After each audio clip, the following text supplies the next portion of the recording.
Welcome to the Deep Dive, your shortcut to understanding the concepts that literally shape the universe around us. Today, we are kind of strapping in, maybe getting ready to approach light speed, because we're diving into Albert Einstein's special relativity. Yeah, the theory that just completely rewrote our understanding of space, time, energy, basically reality itself. Our mission today. Let's take a good look at the core ideas Einstein published way back in 1905. We're using a really excellent academic overview as our guide here. Helps break down these, well, frankly, mind-bending concepts. So a huge thank you to the educator, Physik Udretmeni Hachia Horon, for putting together this fantastic source material for us. Yeah, it's great stuff. And, to really get why special relativity was so revolutionary, you got to understand the context. It wasn't just some random idea. It came about because physics was facing, well, a major crisis in the late 19th century. A crisis? How so? Well, you had Newton's laws, great for everyday stuff, apples falling, planets moving, that kind of thing. And then you had Maxwell's equations, which were brilliant for describing light, electricity, magnetism. Okay, two successful theories. What was the problem? The problem was they didn't agree. Especially when you started thinking about things moving really, really fast, like light itself. They gave contradictory results. Right. And a lot of that conflict centered around light, didn't it? This idea that if light's a wave, it needs something to wave through. Exactly. Waves need a medium, right? Sound needs air. Ocean waves need water. So physicists figured light needed a medium too. They called it the luminiferous ether. This invisible, undetectable stuff that supposedly filled all of space. That was the idea. It was meant to be the universe's absolute reference frame, the one thing that was truly stationary. So if the Earth is moving through this ether, we should be able to detect that motion, like feeling a wind. Precisely, a sort of ether wind, and that led directly to a very famous experiment in 1887. The Michelson-Morley experiment. That's the one. Albert Michelson and Edward Morley. Their goal was, conceptually, pretty simple. If Earth is moving through this stationary ether, a beam of light sent out in the direction of Earth's travel should move at a slightly different speed compared to a beam sent out perpendicular to that motion. Because of the ether wind adding or subtracting speed? Exactly. They built this incredibly sensitive device, an interferometer, specifically designed to measure this tiny expected difference in light speed. And what did they find? Did they measure the ether wind? Nope. Nothing. Zero difference. Seriously, no difference at all. None. No matter how they oriented the device, no matter what time of year, the speed of light always measured the same. Wow. So the experiment designed to prove the ether existed basically proved it didn't. Or at least that something was fundamentally wrong with the whole picture. This failure was actually one of the most important results in physics history. It strongly suggested the speed of light was constant, regardless of how the source of the observer was moving. That just didn't fit classical physics. It sounds like the universe itself was saying, forget the ether, folks. Which I guess sets the stage perfectly for Einstein. #2. Einstein's revolutionary postulates. The new rules. Right. People tried various ways to patch up the ether idea, like suggesting things physically contract when moving through it, the Fitzgerald-Lorentz contraction. But Einstein took a bolder step. He basically said, what if we just accept the experimental result? What if the speed of light is constant for everyone? Okay, so he ditched the ether idea entirely. He made it irrelevant. He built his theory, special relativity, on just two fundamental postulates, two new rules for the universe. Let's hear them. The first one seems almost obvious. The first one is the principle of relativity. It states that the laws of physics are the same for all observers who are moving at a constant velocity, what we call inertial reference frames. So if you're in a smoothly moving train with no windows, there's no experiment you can do inside that train car to tell if you're moving or standing still. Only relative motion matters. Okay, that makes sense. Laws of physics shouldn't change just because you're moving smoothly. But the second one, that's the kicker, isn't it? That's the one that really messes with our everyday intuition. It's the constancy of the speed of light. It says the speed of light in a vacuum, which we call $2, is the same constant value for all observers, no matter how fast the light source is moving towards or away from them, and no matter how fast the observer themselves is moving. Wait, hold on. How can that possibly work? My common sense says if I'm driving at 50 miles per hour and turn on my headlights, the light should go forward at light speed plus 50 miles per hour relative to the road. That's what Newton's ideas would suggest, yes. But experiment after experiment, starting with Michelson-Morley, showed that's not what happens. The light from your headlights travels at 2. Someone standing by the road measures it at 2L. Someone flying towards you in a plane measures it at $2. It's always 2L. The speed of light is like the ultimate speed limit, and it's absolute. It is the one true universal constant. And here's the revolutionary part. For the speed of light to remain constant for everyone, something else has to give. What gives? Our measurements of space and time. They can't be absolute and fixed anymore. They have to become flexible, relative. They must stretch and shrink depending on your motion to ensure that everyone always measures the same speed for light. Whoa. Okay, so the universe adjusts distance and duration measurements to protect the constancy of $2. That's where things start getting really weird, isn't it? Exactly. Once you accept those two postulates, the logical consequences just tumble out. Space and time aren't separate, rigid things. They're interwoven into this single fabric, space-time. And how you move through space-time fundamentally affects how you measure distances and durations. They become relative. Hashtag tag tag tag A. The relativity of simultaneity. Okay, first consequence.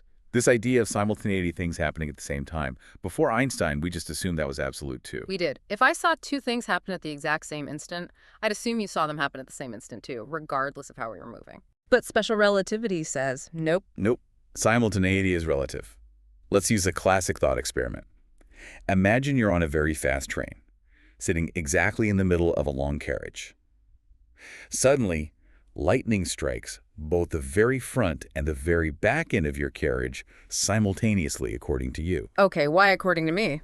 Because you're in the middle, the light from both strikes travels the same distance to reach your eyes, so they arrive at the same moment. You say, aha, simultaneous. Makes sense. But what about someone watching this from the ground, standing still as the train whizzes past? Ah, now they see things differently. Yeah. From their perspective, by the time the light from the strikes is traveling towards you, the train itself has moved forward. Right. So the light from the rear strike has less distance to cover to reach you since you're moving towards it, while the light from the front strike has more distance to cover since you're moving away from it. For the light to reach you at the same time, as it does in your frame, the person on the ground must conclude the rear strike actually happened before the front strike. Wow. So the same two events. One observer says simultaneous, the other says one happened before the other, and both are right. Both are correct within their own frame of reference.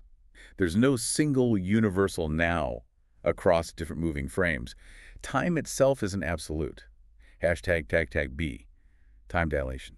And if time isn't absolute, that leads directly to time dilation, right? The idea that moving clocks run slow. Precisely.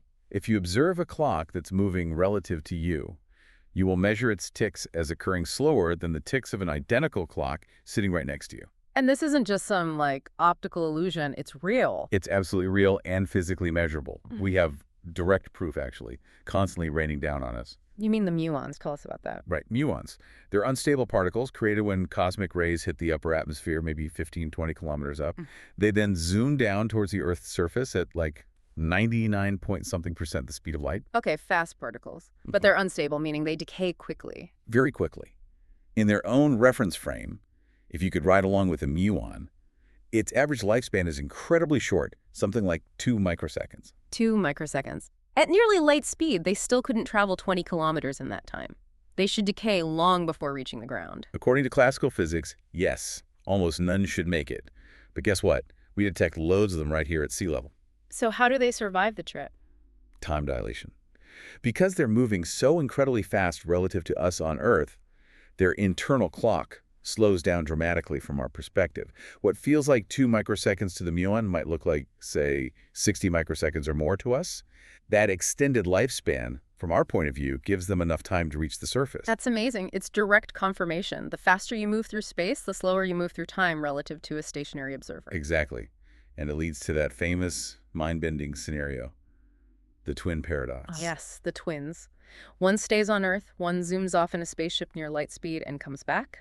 Right. Let's say the traveling twin goes out at 99.5% the speed of light. For them, maybe only 1 year passes on the ship's clocks and calendars. But when they return to Earth, Their twin who stayed home might have aged 10 years, or even more, depending on the speed and duration, and the traveler is genuinely physically younger. they didn't just feel like less time passed, less time actually did pass for them. Correct. Their biological processes, their wristwatch, everything ran slower relative to Earth because of their high velocity through space. It's a real difference in elapsed time. Hashtag light contraction. Okay, so if time gets flexible and the speed of light have to stay constant, then distance must also be flexible, right? That's length contraction. You got it. It's the other side of the coin.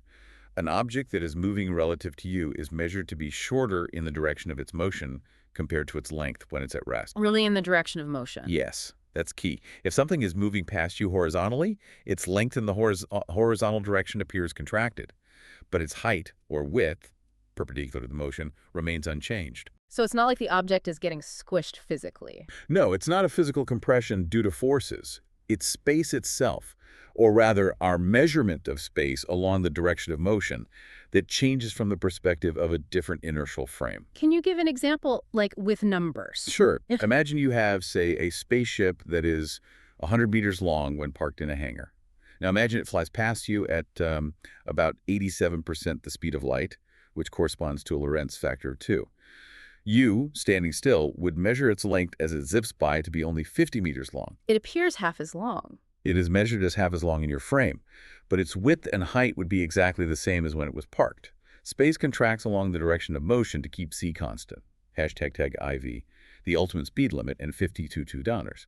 So you see how these affect time dilation, length contraction, are sort of the universe's way of enforcing its ultimate speed limit. The speed of light, $2. Nothing with mass can reach it, let alone exceed it. Exactly, and this has big implications for how we add velocities together. Yeah. #A, relativistic velocity addition. Right, normally if I'm on a train moving at 50 mile per hour and I throw a ball forward at 20 mile per hour, someone on the ground sees the ball moving at 70 mile per hour. Simple addition. That works fine at everyday speeds, but it completely breaks down near the speed of light. Because if it didn't, you could break the light barrier.